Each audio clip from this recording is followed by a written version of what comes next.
Hey everyone, welcome to my channel. I will be teaching tips and tricks on real estate investing. Hopefully you enjoy. If you do, subscribe, like, and comment below. Thank you.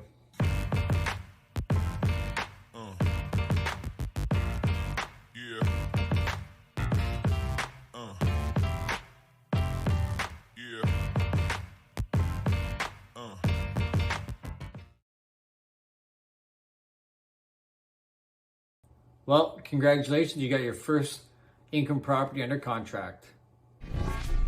Now you're thinking, what do I do next in the due diligence period?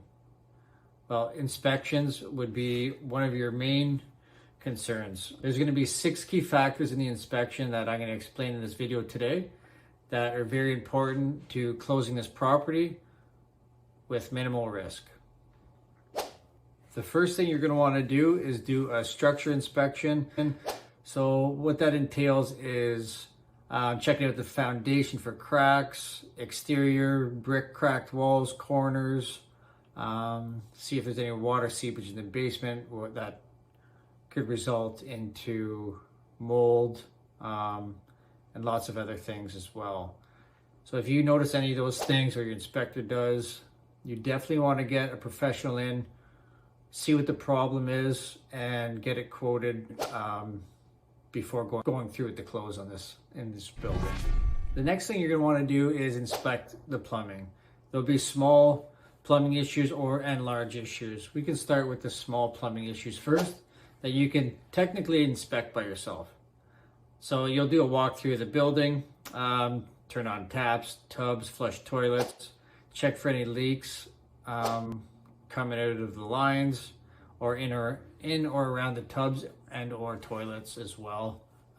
It's a pretty straightforward visual inspection, and if there's no leaks, you can move on to the bigger items. So for the bigger items, you want to have a visual inspection as well. Things to avoid is cast iron piping that it's just very old, and you want to have that either removed from the building or not even in the building in the first place. It can get costly to replace all of it. So that's one of your biggest ticket items for plumbing as well. So if that's in there, get a plumber in, have a quote done to replace it all and to avoid any future leaks or damage to the building. Next up would be electrical. Now, you want to make sure what type of electrical is at the building, it's up to code, and how much amperage, and if it is powering the building properly. So most insurance companies won't insure your building if you have knob and tube and aluminum wiring. So be sure to watch out for that. If you do notice it, it is replaceable. It just comes to a cost. So I would get an electrician in, get that quoted as well, and make sure it's not there, and the insurance companies will definitely insure you if it's upgraded to code. So the next item on our list is HVAC. So that's heating, venting, and air conditioning. Starting with heating, there's 3 types of heating you'll find in properties and buildings, and the first one is boiler system. The boiler system is run off hot water, and it heats the building with radiant heat. And the second one is forced air furnace. This one can use either gas or electric, and it just moves the air around the house.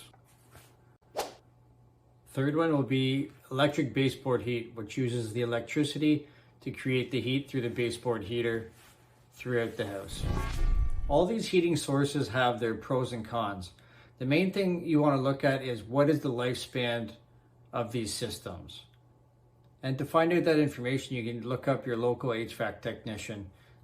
They would be glad to provide either an inspection or a lifespan projection on those items.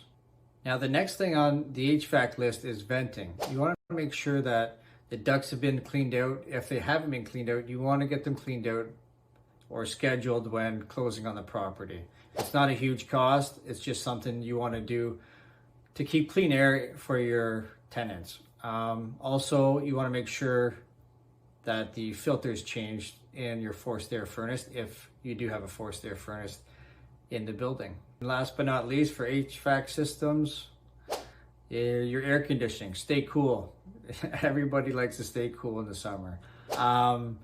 So you'll have two separate units. You have your exterior and interior units. The exterior one is your more expensive and more efficient unit to cool the whole house down. The second type of units is just a window unit where it'll cool, a certain area of the home down. And it's not as cost effective either. So you want to make sure those systems are operating properly. So if you're not sure, just contact your HVAC specialist and they'll make sure you're up and running. And what is the current condition of this roof?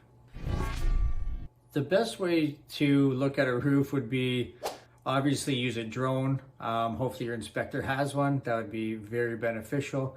You don't want to look at it from afar. Not too many people can tell, unless you are a roofer, and that could help out, or bring a roofer with you. You want to look for curled shingles, busted flashing, missing chimney caps. Last but not least is your area check. You want to check the area you're in. Call your insurance company. Make sure the premiums aren't elevated just for that area due to maybe floods, sewer backups, those sort of things. You also want to check the neighborhood to see if it's A, B, or C class. That could affect your insurance as well. That pretty much sums up the 6 key factors you should be looking at inspecting your rental property. Click and subscribe for more tips and tricks on investment properties. See you guys soon.